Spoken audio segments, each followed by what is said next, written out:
Hey there, Savecrackers. Get your combinations ready because it is time for the Comic Vault, a vault full of comics inside of it. Because if you put things outside of the vault, they're not very protected. Anyway, today on the Comic Vault we have Wolverine Weapon X, which I believe came out in 2009. Yep, 2009. Written by Jason Aaron and drawn by Ron Garney. There are things I liked about this book quite a lot. And there are things about this book that I find slightly... No, I'm not going to say that. I'm going to say something different. So what did I like about this book? I like the fact that I get to see characters used that I don't see very often. Now maybe it's because I'm reading the wrong books, but I wanted to know more about Maverick. Maverick became a character who was recurring throughout this 5-issue miniseries, and was helping Wolverine try to figure out what the big problem within this story was. So I wanted to see a little bit closer work between Wolverine and Maverick. What it ended up being was Maverick being somewhere else and Wolverine being somewhere else. They're taking care of two different aspects of the same mission, and I will not begrudge them that fact. That is fine. But I wanted to see a little bit more of Maverick within the Wolverine book. I believe this is post Maverick losing his powers. So it would have been interesting to see the struggle a little bit of him being an effective guy. He's supposed to be retired. He comes out of retirement for this. I feel like Maverick got shortchanged a little bit. So I like the fact that Maverick was used. I just wish there was a little bit more about him. Wolverine. Wolverine in this is almost a caricature. He is a tad bit over the top. Not so over the top that I can't buy it. Because if the question is Wolverine really that BA of a guy? The answer is yes. But I feel like a little of this is, or actually quite a bit of this is done with, I don't want to say tongue-in-cheek, but it's done a little bit with a wink and a smile. I will say that. There are a lot of interesting, funny things that are supposed to be funny. There is some dark humor in here, and I always approve of dark humor. Always approve of dark humor as long as it's clever, and there is some very clever dark humor in here, and I really appreciate it. I just like it when characters get creative. I like it when writers allow their characters to do things, not necessarily flamboyant with flair and going out there and making a big scene, but during the first issue, somebody is allowed to run back to his criminal buddies, or at least we are going to assume that they're criminal buddies. Oh man, I forget the point of the first scene. The first scene is a tad disjointed from the rest of it. And pretty much the reason for the existence of the first scene is for the reader to realize who or what the major problem is.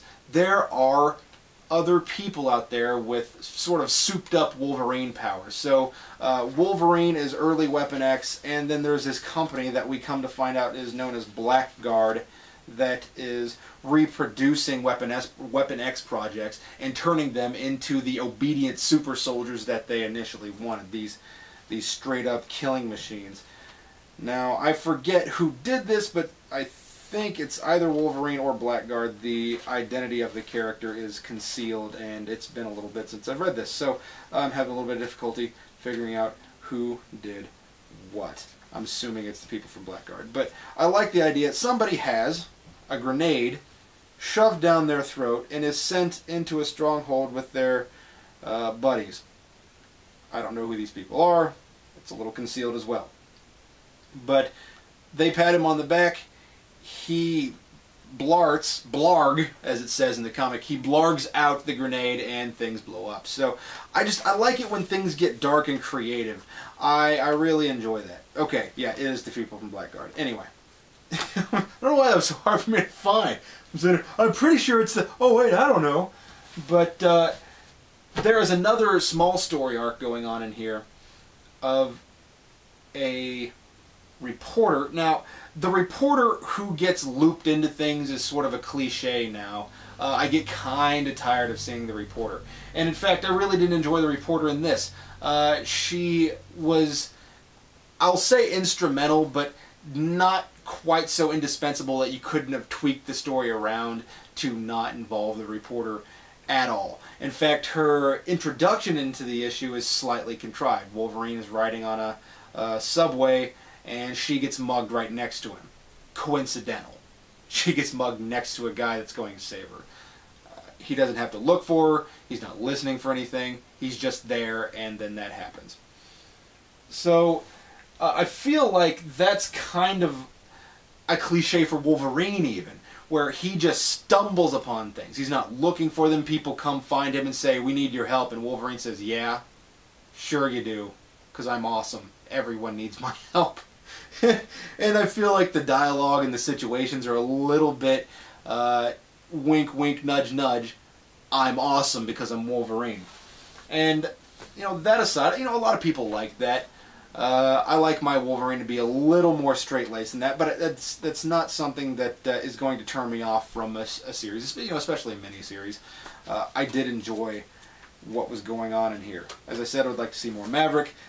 The reporter person who helps take down Blackguard from a different angle didn't do a heck of a lot, but she did apparently merit attention from Maverick. So, whatever.